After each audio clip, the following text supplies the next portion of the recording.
देश आज़ादी के 75 साल पूरे होने का जश्न मनाया जा रहा है। इस बीच G20 की अध्यक्षता के अलावा देश की इकोनॉमी तेजी से रिकवर हो रही है। इसी को लेकर भाजपा प्रदेश कार्यालय में पत्रकारों से चर्चा के दौरान केंद्रीय मंत्री ने इस साल के बजट को विकसित भारत का बजट बताया है। उधर राजधानी भोपाल में महंगाई, भ्रष्टाचार और बेरोजगारी के विरोध में सेवा दल की कांग्रेस की यंग ब्रिगेड ने धरना प्रदर्शन कर सरकार की नाकामी पर जमकर नारेबाजी की। क्राइम ब्रांच ने 6 लुटेरों को दबोचा है, जिनके द्वारा 24 जनवरी को व्यापारी दौलत पारवानी से लूट की गई थी। उधर नरेला विधानसभा में मंत्री विश्वास सारंग ने जन सेवा अभियान के तहत रैली निकालकर लोगों से मुलाकात की। इस दौरान सारंग ने एक जनसभा को भी संबोधित किया।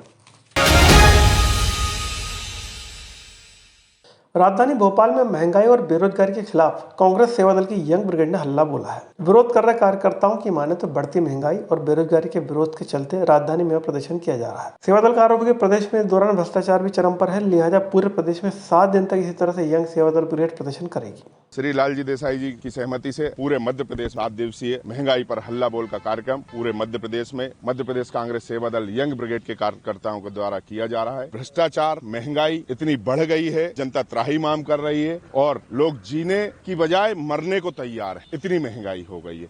हमारे कांग्रेस के शासन में हर चीज के दाम कम थे, आज 2 गुना, 4 गुना, 10-10 गुना तक रेट बढ़ गए हैं, जिसमें जनता त्रस्त है। इस महंगाई जो शिवराज सिंह की सरकार और भाजपा की नरेंद्र मोदी की सरकार ने जो महंगाई बढ़ाई है, उसके खिलाफ हम आंदोलन कर रहे हैं। 7 दिवसीय आंदोलन पूरे प्रदेश में चलेगा। आजादी के अमृतकाल में जहां भारत को G20 की अध्यक्षता का मौका मिला है, तो वहीं कोविड के बाद देश की अर्थव्यवस्था तेजी से रिकवर हुई है। इसी को ध्यान में रखकर केंद्र सरकार अब सबके लिए भोजन, सफाई, स्वास्थ्य, आवास के बाद दुनिया को विकसित देशों में अपना स्थान बनाने की तैयारी में। इसको लेकर केंद्रीय मंत्री गजेंद्र सिंह का बयान आया, जिसमें उन्होंने कहा कि इस साल वित्त मंत्री सीतारमण द्वारा पेश किया गया बजट भारत की इन्हीं उम्मीदों को पूरा करने का बजट है।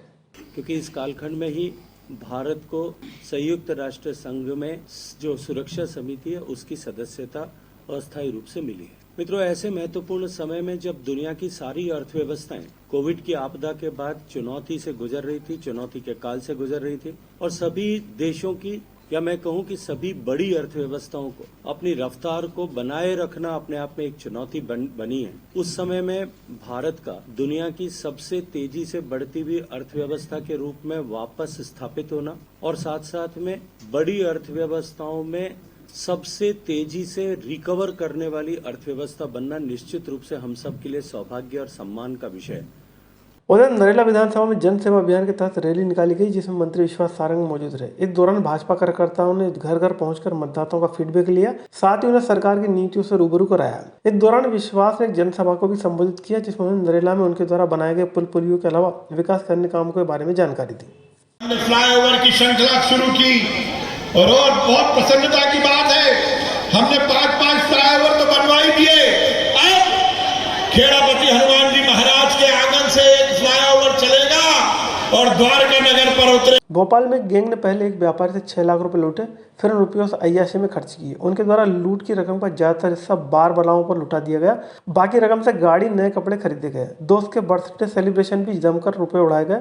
खास बात है कि गैंग का सरगना एक नाबालिग है। दरअसल 24 जनवरी की शाम 5 बजे दौलत पारवानी नामक व्यापारी MP नगर से दुकान का कलेक्शन लेकर घर लौट रहे थे। उनके पास पैसों से भरा बैग एक्टिवा की डिग्गी में रखा था। रात करीब 9 बजे जैसे ही कब्रिस्तान के आगे होटल गोल्डन विलेज के सामने जब मेन रोड पर पहुंचे, तभी पीछे से बाइक सवार 3 बदमाशों ने डंडा मारकर गिरा दिया।